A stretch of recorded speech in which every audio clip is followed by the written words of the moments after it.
Hey, True Believers, England Teen here with another episode of Comic Book Origins. Now, this seems to be the most popular category when I say go on over to Ko-Fi, you could commission a video. It really is. And this time around, I was a little bit nervous because I had never read The Boys. However, that was what was chosen, so I've got to live up to it. First, I was like, I can't do this on my channel. I even told the person who commissioned it, Chrononaut, there, that I can't do this. It's violent, it's too sexual, it's whatever. That's kind of wimpy.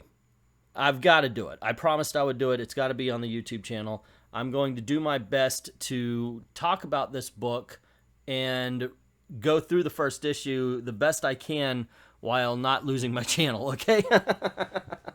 Which, is, as you can tell by this image right here, it's going to be tough. So here's the thing. I'm going to ask everybody, get a backbone on this one, okay? I know everybody's offended over every little thing, but for this one, get a freaking backbone. All right, if you're one of those, oh my gosh, I got it written. No, shut up, get a backbone, all right? Let's follow this one through because this has got an interesting little publication history here. Turns out that this was first published by Wildstorm, which was an imprint at DC at the time, and DC was like, whoa, yeah, this is not exactly pro-superhero here, so they got to get rid of it. And according to Garth Ennis, he said, well, they were really good about giving him the rights back so he could take it to other places because they were interested in the story too. Now, of course, we've got this Amazon TV show coming up based on it, which I'll tell you what, my mind was freaking blown. I stopped in and grabbed me a burger at Hardee's, and they have the Boys Cups and all sorts of stuff. I'm like, you guys are promoting the Boys? Have you read this book? Nobody knows what it is at Hardee's, and I'm thinking, oh my gosh, like the first image of the comic book is a Captain America-like person getting their head crushed very, very violently, the one we saw earlier. So, wow, this is going to be interesting. Let's get to it. Oh, and DC was also not very interested in putting out the collection, so I found a Dynamite edition, but there you go. Talking about the cover, I like it. It's kind of iconic. I've seen, of course, this kind of thing over and over. Losers did this sort of thing as well. So it's not original, but it's not bad at the same time. Okay, full disclosure. Garth Ennis is a hit-and-miss person with me. Sometimes, and he did this with Preacher. As a matter of fact, he's quoted to saying that with the boys, he's going to out-preach a Preacher, which was meant to be taken that there's going to be more violence, sexuality, blah, blah, blah. Sometimes Garth Ennis comes off to me like he's trying way too hard to be edgy. All right, so here we go. We got the splash page, the title page, Captain America-like guys getting his head crushed by a boot, the name of the game. Obviously, this is meant to get us in here. This is going to be something is going to be like no other comic book, except for it is like other comic books. We've seen this kind of thing before. Garth Ennis, like I said, sometimes just tries real hard, but there you go. Let's get this out of the way. This is the kind of comic book we're getting, and go.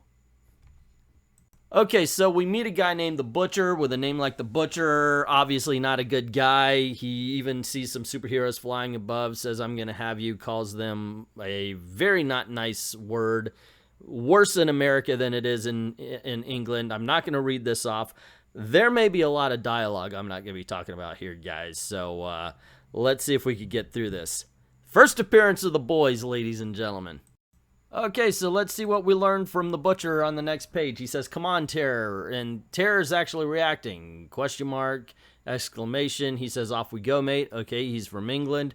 That's fine. He's walking away. People are looking at him. So obviously this is a guy who commands attention just by being in a room. Next up, we meet Wee Huey, who really looks like Simon Pegg. It's like, oh, wow, I hope he plays him in the movie. Let me draw him just like this. And he's talking to his girlfriend about an alien conspiracy, saying that their aliens are pink, because people think they're gray or green, right? But they're not. They're really pink because it turns out aliens are gay. I mean, I was looking at this website thinking, jings, what if they get us onto their UFO and fruit us up? I mean, I'm not homophobic or anything, right? But, and she stops and says, I love you, Huey. You must be the only man in Scotland to actually say Jings. And of course, he doesn't let the fact that she said, I love you, go by, and very happy about the fact. So, you know, they talk about it, they kiss, and he does one of those things where he just kind of lets her arms go so he could look at her, when, of course, a bad thing happens. And we see a really big man being thrown into a wall. She's disappeared, obviously, in the path of this particular destruction. He's left in shock, holding her arms that were ripped off, while a speedster's going by saying, get the out of the way. And this is the kind of thing I always like to see addressed, because superheroes tend to do a lot of collateral damage, and that means normal people have to live with that kind of thing. So I'm very interested in seeing where this goes. Okay, and now here's another page that doesn't say a lot, but I do like what it does say. So it's obviously at CIA. Miss Rayner, Mr. Butcher to see you. Butcher? That's right, ma'am. Big English guy, talks like Michael Caine. Yep. He hasn't got an appointment or anything, but he just walked in. He has full agency clearance. Check, you know, it all checks out, blah, blah, blah. She says send him in and hold the calls. And while she's looking at him and you get an over-the-shoulder point of view, you actually see that she does have a husband and kids. Now, she looks angry, but of course. Okay, so, yeah, I'm not losing my channel for anyone, guys. But anyway, we see the assistant and the dog. Maybe both of them are pets to their owners. Just kind of awkwardly hearing what's going on inside. See, I don't need all of the edginess. And it's not necessary. Now, showing this, of course, I kind of like, just because it shows the violence is real. I've seen a lot of stuff over the time. I remember one of the worst things I saw was Extinction Agenda. And at one point, they get, Jubilee even, from the X-Men, gets stabbed in the shoulder and keeps moving. Oh, it's okay. And Storm's like, oh, I got a couple of broken ribs, no problem. There's real consequence. This woman got crushed because of a superhero fight, and that's the kind of thing I've been interested in recently. You know, they should never be infallible. They should never be above the law, that kind of thing. So this is amazing to me. So anyway, we do see what happened to the girlfriend, and then we cut to wee Huey. He's still holding their arms. The EMTs, everybody's trying to get him to let go. And one of them's even trying to block his view of what happened to the girl. It's really heavy. This is some serious stuff. This is what's impressing me about the book so far. Okay, Garth Ennis is not being too subtle with this dialogue. So the super speedster's talking to a couple of cops. Scanned them heading south at about Mach 3. I had to complete a pursuit curve while I was sprinting flat out across the Atlantic. Walk on water, man. They never see it coming. And the cops are nonplussed. They just want the American dude out of Scotland. Anyway, he says, where exactly am I? Just a matter of fact. You're in Glasgow. America's that way. And the other cops just tell him to get out of here. And I guess his name's A-Train. We're about to find out. But he says, well, better get this chump out. And that's when wee Huey starts screaming again. And he asks the guy, You have people to handle this, right? It's cool. I got to get going. And he just runs off, ignoring it, saying can't stop the A-Train. Now, I really don't think Garth Ennis is being subtle talking about walking on water. The whole fact about how the superhero sees himself as some sort of god or savior. And that is very astute, but like I said, very obvious at the same time. And then we begin to get into the meat and potatoes of the story. Not this page. All this page is like, oh, you're a bad guy. Yeah, well, you gave it up for me pretty easily. Oh, you're still a bad guy. And he talks about the guy in the picture, and she's like, don't talk to him. He's a better man than you'll ever be. And then he says, well, have you gotten any prime directives or something like that? And she's like, how do you know about that? And then they begin to really talk about what this book is going to be about. So he does up his pants, sits down, and begins to talk to her about everything. And yes, you are going to get the TBS on the airplane version of this. And he says, you should have called me as soon as you heard. I know why you didn't, but you should have. Made any progress on your own as a matter of interest? Big success so far? She says, go on. Is it Central Intelligence Agency? Half the time you guys couldn't sort out a piss up in a brewery. There's now something like 200,000 soups in the world, and I'm willing to bet you've got no further than names on and headshots on 95%. But I know them. Heroes or villains, saints or sinners, teenage or golden age, I know them. Or, I know a man who does. You know a man who does? The legend won't talk to anyone but me, Madam Director, so leave it out. And she just decides, okay, hell with it, and gives him the file. She's a little hesitant, so the butcher says, you may as well go ahead, love. Superpower's the most dangerous power on Earth. There's more and more of them all the time, and sooner or later, they're going to wise up. If you can dodge a bullet or outrun Tachyon or swim across the sun, you've better things to do with your life than save the world for the 200th time. One day you might twig what you're really invulnerable to is your own humanity, and then, God help us all.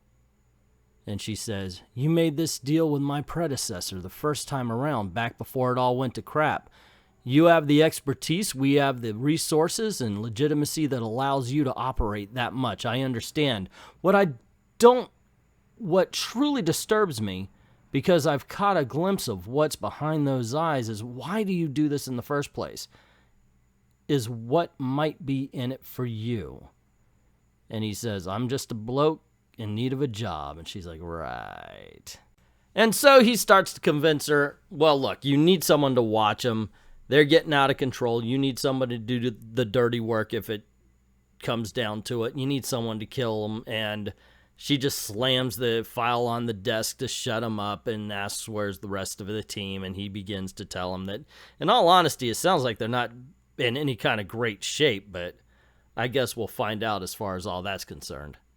This is an interesting couple of pages here. We cut back to Wee Huey, and he's sitting in his room, and you've got a couple of suits there, obviously some sort of lawyers, and you get an idea of who Huey is by the posters on the wall, the fact that he's got bongs on the table and paraphernalia out, that he's not exactly afraid to display what he does, and all the discussion that's surrounding him is exactly the kind of stuff you hear whenever you lose a loved one or you're involved in any kind of altercation where the cops want to come to you or somebody wants to come to you and try to convince you not to pursue what you have a right to pursue. Just so Garth Ennis reminds you that it's Garth Ennis writing this, we see a guy who is pleasuring himself to something on a TV screen. When he gets a message that the butcher's there, he decides that he's going to just jump out the window, when we find out that it's not really any kind of porn or anything he's watching that he's pleasuring himself to. But yeah, once again, this is just Garth Ennis saying, ooh, look, I'm edgy. And basically, this page boils down to, you've always been my bitch. You got files I need to look at. I'm going to look at them. Why did you try to run? If you don't let me look at them, I'm going to hurt you. And this seems to be their relationship from forever and ever and ever until today. And we come to find out that the files aren't on superheroes. The files are actually on the victims, like Wee Huey's girlfriend.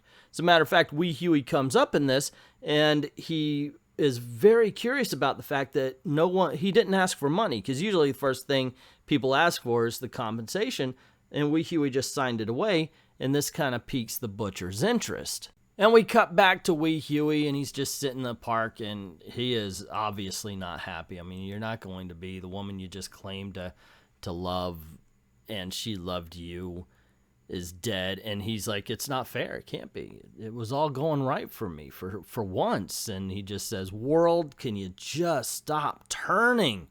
Cut to the butcher sitting right next to him on a park bench, very much like he was when we opened the story, next to Wee Huey, all sad, looking like he wants to give up on life.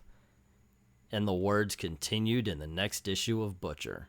Well, actually, it says continued in the trade paperback, but it'll be the next issue. So there you go, guys. The first appearance of the boys. I gotta tell you, thank you very much, Chrononaut. Wow, you're the one that commissioned this. I certainly appreciate that. Dude, this was a story. This has a lot of the issues I really do like to see explored. Like I said during reading there, is that we do see it in every issue. It seems to be less and less about, as Marvel would put it, superheroes in the real world than just superheroes in the world of superheroes. They seem to forget that there's real people to be saved. They're going on missions and they go to places that doesn't really seem to have anybody that gets in trouble. It's just superhero versus superhero, supervillain versus superhero. If you're in the DC universe, not in the Marvel universe, because it's always superhero versus superhero. Not always, I know. But anyway, it's nice to see there's a world there that they're inhabiting, and I'm looking forward. I'm looking forward to the show now as well. That was really good. I'm going to continue this. Thank you very much. Wow, dude. Anyway, what do you think? Did you read the boys beforehand? Is this the first time you're encountering them as well? Let me know in the comments below. Also, if you do like the video, please consider sharing, comment on it, just to get some sort of interaction there. That'll help the algorithm out, and you know we're all a slave to the YouTube algorithm. Now, YouTube is censoring a lot of channels, so if you don't mind helping out, go on over to Patreon or to Ko-Fi, drop $1 in the till, and helps keep making videos for you. Or you could go to Ko-Fi, pick your category, and commission a video. It's a lot of fun for me because, once again, it takes me out of my comfort zone. You guys have your own ideas about what you want to see, and it's fun just to be put in the position of maybe reading something new or something I didn't think about. Or sometimes it just bumps up a video that I plan to do, but hey, I guess I better do it now. Anyway, I'd like to thank everybody who's already done that, and to everyone, all of the true believers, thank you very, very much for watching.